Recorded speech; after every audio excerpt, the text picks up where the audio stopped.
Marami ang nag-aalaga ng halaman sa labas ng bahay, hardin o kanilang bakuran bilang libangan. Maliban sa nagpapaganda ng lugar, ang mga halaman ay ang dami talagang benefit sa mga tahanan. Nagbibigay ang mga ito ng oxygen at inaalis ang air pollutants sa kapaligiran. Pinopromote rin ito ang better mental at emotional health. Gayunpaman, may ilang halaman na delikadong itanim sa harap ng bahay. Kaya dapat maging aware ka sa mga ito para makapag-ingat ka kung meron ka ng tanim nito. Kaya naman, narito ang ilan sa mga halaman na delikado sa harap ng bahay. Number 1, Dumpkin plant. Kilala rin bilang Dieffenbachia, ito isang popular houseplant na may napakagandang foliage. Ito ay tinaguri ang dumpkin dahil sa sanhi nitong symptoms. Ang sap ng dumpkin ay nakakasama sa mga tao at mga alagang hayop. Kapag ito ay kinain, ang dumpkin ay magdudulot ng temporary speechlessness. Ito ay nagsasanhi ng swelling at burning sensation sa dila, sapat upang harangan ang hangin sa lalamunan at hindi makahinga. Madalas ding pamahayan ng mga peste ang dumpkin, tulad ng aphids, mealybugs, spider mites at scale insects. Kaya naman, delikadong maglagay ng dumpkin plant sa harap ng iyong bahay. Pero kung mag-aalaga ka nito, ilagay ang halaman sa lugar na hindi maaabot ng mga bata at alagang hayop. Number 2, English ivy. Ito ay isa sa pinaka-popular na hanging houseplant. Mayroong magandang foliage at makintab na dahon ang English ivy, pero nakamamatay din ang mga dahon at berries nito. Kapag ito ay na-ingest, ang dahon at berries ng English ivy ay nagdudulot ng malubhang problema. Sa katunayan, ang buong parte ng halaman ay posibleng magdulot ng diarrhea, severe vomiting, breathing problems, skin irritation, burning, fever at rashes. Dahil isa itong trailing plant, dapat isabit sa mataas na lugar ang English ivy, kung saan hindi ito maaabot ng mga bata at mga alagang hayop. Bukod sa nakakalason nito, ang English ivy ay binabahayan ng mga gagamba, daga, ahas at iba pang maliliit na hayop sa hardin, kagaya ng mga suso at uod. Number 3, Philodendron. Ang halamang ito ay isang low-maintenance tropical plant na nabubuhay sa anumang lighting conditions. So, patok ito sa mga naghahalaman.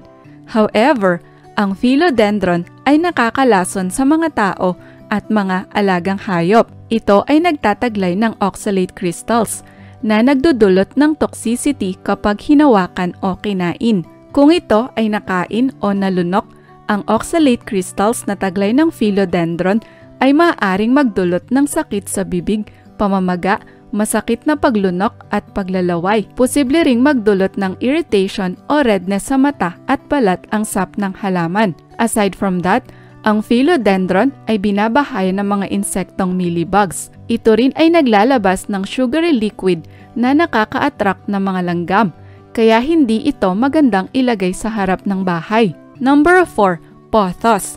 Another popular houseplant, ang pothos ay kino-consider bilang one of the world's best-selling plants dahil ito ay low maintenance at nabubuhay sa anumang kondisyon.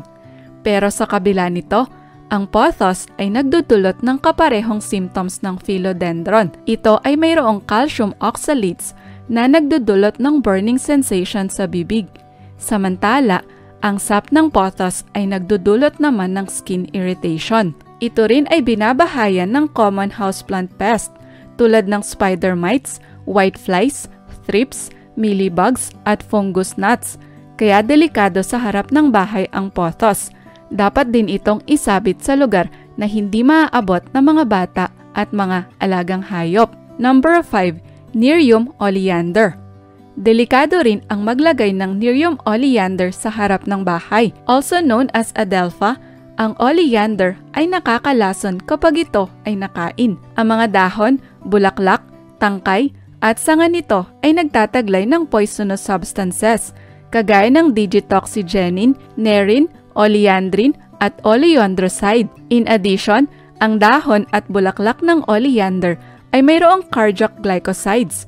Ito ay nagdudulot ng pananakit ng tiyan, paglalaway o kamatayan. Sa katunayan, Nakamamatay sa maliit na bata ang isang dahon ng oleander.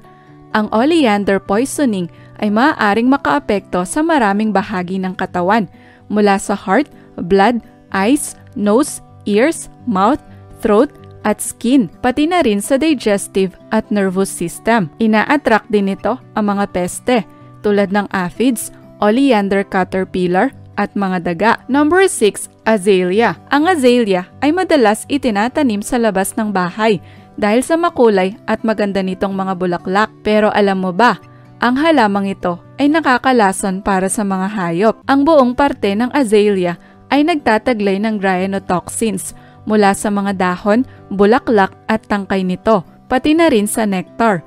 Kahit kapirasong azalea lang ang nakain, maaari itong magdulot ng gastrointestinal problem sa aso at pusa, tulad ng paglalaway, pagsusuka, sakit sa tiyan, at kawalan ng ganang kumain.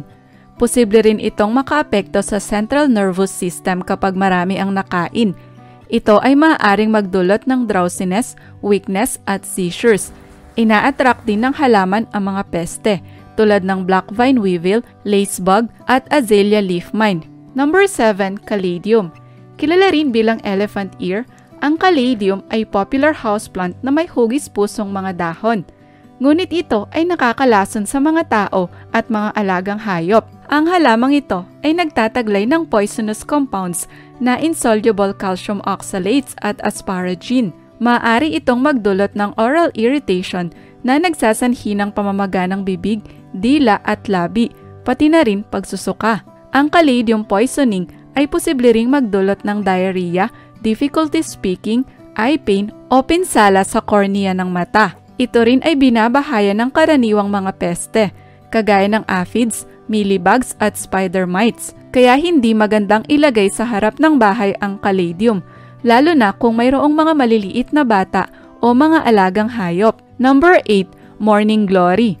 Dahil sa taglay nitong kaakit-akit at makulay na mga bulaklak, ang morning glory ay patok sa mga naghahalaman. Kaya lang, ito ay mayroong toxic compound na indole alkaloids na nagdudulot ng pagsusuka kapag nakain ng mga alagang hayop.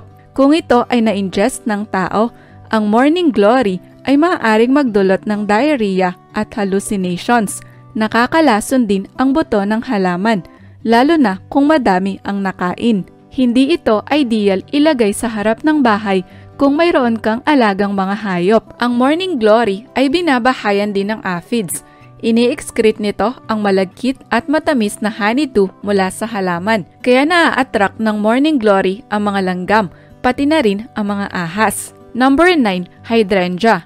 Madalas makikita sa mga malalaking hardin, park o labas na mga simbahan, ang hydrangea ay talaga namang kaakit-akit dahil sa makukulay at malabuki nitong mga bulaklak. Gayunpaman, ang buong halaman kasama ang mga bulaklak nito ay nakakalason sa mga bata at mga alagang hayop. Ang hydrangea ay nakamamatay kapag na-ingest dahil sa taglay nitong toxin na cyanide.